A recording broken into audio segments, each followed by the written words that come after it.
नाशिक शहर काँग्रेस व अल्पसंख्याक शहर काँग्रेसच्या वतीने जलसा लॉन्स येथे गुढीपाडवा व ईद स्नेहमिलन या कार्यक्रमाचे आयोजन करण्यात आले होते। या कार्यक्रमाला महाविकास आघाडीचे नेते पदाधिकारी मोठ्या संख्येने उपस्थित होते। या कार्यक्रमाचे आयोजन जलसा लॉन्स अशोका मार्ग नाशिक येथे करण्यात आले। या कार्यक्रम प्रसंगी सर्वपक्षीय नेते पदाधिकारी आणि सर्व समाजातील नागरिक उपस्थित होते। अतिशय उत्साहात आणि आनंदात हा कार्यक्रम संपन्न झालाय। या कार्यक्रम प्रसंगी शिवसेनेचे अधिकृत उमेदवार राजभाऊ वाजे यांनी देखील उपस्थिती लावली होती। त्यासोबत नाशिक उबाठा गटाचे पदाधिकारी आणि कार्यकर्ते हे देखील यावेळी मोठ्या संख्येने उपस्थित होते। यावेळी लोकसभा उबाठा गटाचे अधिकृत उमेदवार राजभाऊ वाजे यांनी उपस्थितांना गुढीपाडवा व ईद स्नेहमिलनच्या शुभेच्छा देखील दिल्या। कार्यक्रमाच्या आयोजकांकडून यावेळी माजी आमदार तथा उबाठा गटाचे अधिकृत लोकसभा उमेदवार राजभाऊ वाजे यांचा पुष्पहार व शाल देऊन सन्मान देखील यावेळी केला आहे। तसेच त्याचबरोबर उपस्थित प्रमुख मान्यवरांचा आकाश छाजेड, हनीफ बशीर शेख यांनी यावेळी प्रमुख पाहुण्यांच्या हस्ते सत्कार केला। यावेळी आयोजक व उपस्थित प्रमुख मान्यवर यांनी सर्वांना शुभेच्छा दिल्या। या कार्यक्रमास आकाश छाजेड, गजानन शेलार, राजेंद्र बागुल, स्वप्नील पाटील, मौलाना कलीम, राजा केशव पाटील, आसिफ जानोरकर, फारुख शेख, सियाज उत्तमजीन, युनू शेख, भारत टाकीकर, SU सय्यद, ज्ञानेश्वर काळे, सुधाकर बडगुजर, दत्ता नाना गायकवाड, स्वाती जाधव, आशा तडवी आदींसह कार्यकर्ते पदाधिकारी मोठ्या संख्येने उपस्थित होते। कार्यक्रमानंतर सर्वांनी स्नेहभोजनाचा आनंद घेतलाय।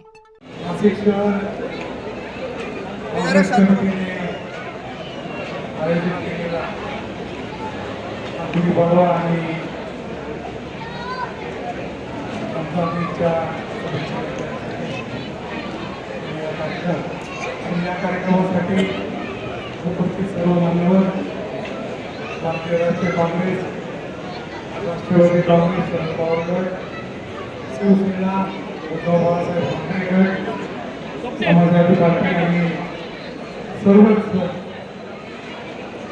इंडिया आघाडीतील पक्षांचे पदाधिकारी, नेते, समोर बसलेले सर्व ज्येष्ठ नागरिक गुढीपाडवा आणि ईदच्या शुभेच्छा देतो। आणि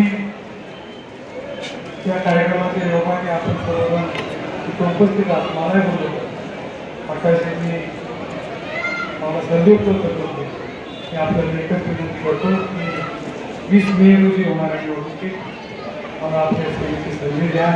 माझी दिशाही मशाल आहे, मशालीच्यावर लक्ष ठेवा।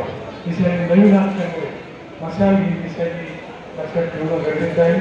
मशाल या दिशेने पूर्ण बटन दाबून मला आपल्या सेवेची संधी द्या विनंती करतो। थांबतो।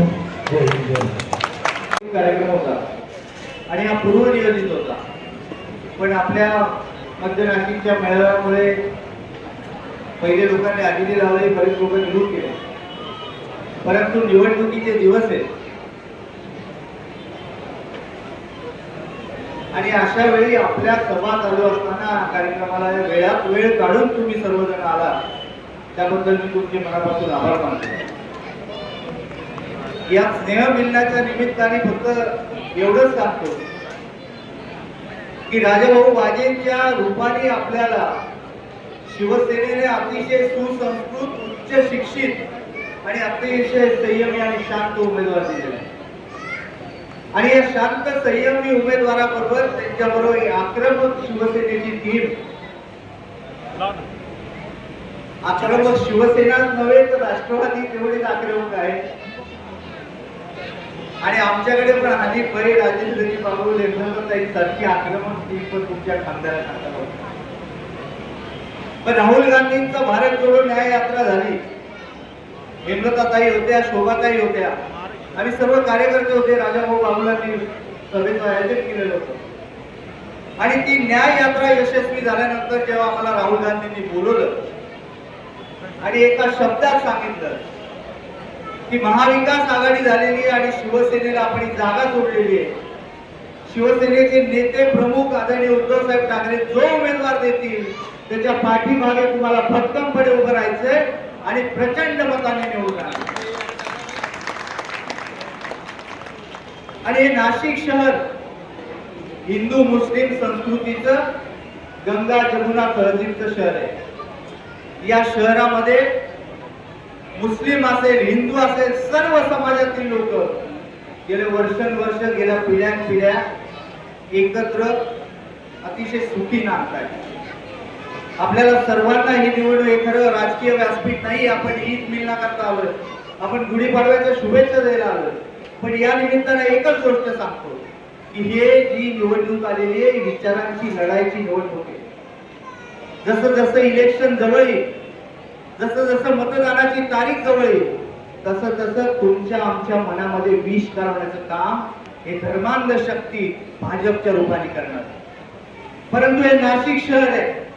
राजाभाऊ जरी सिन्नरचे असले तरी नाशिक मध्ये शिकलेले आणि अख्खे नाशिक शहरातले सर्व महाविकास आघाडीचे नेते त्यांच्या बरोबर आहे. आपण सर्व कार्यकर्ते त्यांच्या पाठीमागे. या धर्मांध शक्तीने कितीही ताकद लावली, कितीही विष काढण्याचा प्रयत्न केला, किती धर्मामध्ये भांडण लावण्याचा प्रयत्न केला, तरी ही विचारांची लढाई आहे, ही लोकशाही वाचवण्याची लढाई आहे. आपल्याला हे जर संविधान टिकवायचं असेल तर सर्व धर्म जात पात आरक्षण बाजूला ठेवून सर्वजण राजाभाऊ वाजेंच्या रूपाने आपल्याला लोकसभेमध्ये राजाभाऊ वाजेंना पाठवायचं. आज गुड़ी पाड़वा और ईद मिलन दोनों हमने यहाँ कार्यक्रम रखे थे कांग्रेस पार्टी के तरफ से, और यहाँ सभी हिंदू मुस्लिम सब एक अच्छा मैसेज देने का हमने पूरी कोशिश करे. ईद के दिन हमने सब हिंदू भाई मुस्लिम भाई हमारे जितने नासिक शहर के जितने भी समाज सेवक उनको सबको बुला के आज ईद मिलन का जो कार्यक्रम था, ये कार्यक्रम में सभी समाज के लोग यहाँ आए और ईद और सिर खुरमे का यहाँ आनंद लिए. और आने वाले दिनों में हर साल ईद की खुशी मनाने के लिए सब लोग यहाँ जमा हुए थे. और आज हमारे नासिक के खासदार लोकसभा के वो भी यहाँ आए थे. उनका भी हमने ईद मिलन के माध्यम से उनका भी सत्कार करें, क्योंकि आज जो ईद मिलन का कार्यक्रम है उसमें खुशी का दिन रहता. यहाँ सभी समाज के लोग आए थे. मैं सबका तहे दिल से सबको मुबारकबाद देता हूँ ईद की और गुड़ी पाड़वा की. मैं सबको कांग्रेस पार्टी के तरफ से, मेरी माइनॉरिटी के तरफ से और तमाम मुसलमानों के जानिब से सबको मुबारकबाद देता हूँ. और आने वाला साल अच्छा जाए ऐसी हम अल्लाह ताला से दुआ करते. और ये जो ईद मिलन का कार्यक्रम आकाश छाजेड़ और हनीफ बशीर इनके तरफ से रखा गया था, ये बहुत अच्छा कार्यक्रम हुआ. इसमें सभी लोग आए, सभी समाज के लोग आए. मैं सबका फिर से तहे दिल से सबको शुक्रिया अदा करता हूँ और उनको मुबारकबाद देता हूँ. आपने इतना कीमती टाइम आपका काट के आए, इसके लिए मैं सबका मुस्लिम समाज के तरफ से सबको मुबारकबाद देता हूँ, कांग्रेस पार्टी की तरफ से मुबारकबाद देता हूँ. जय हिंद, खुदा हाफिज, जय महाराष्ट्र.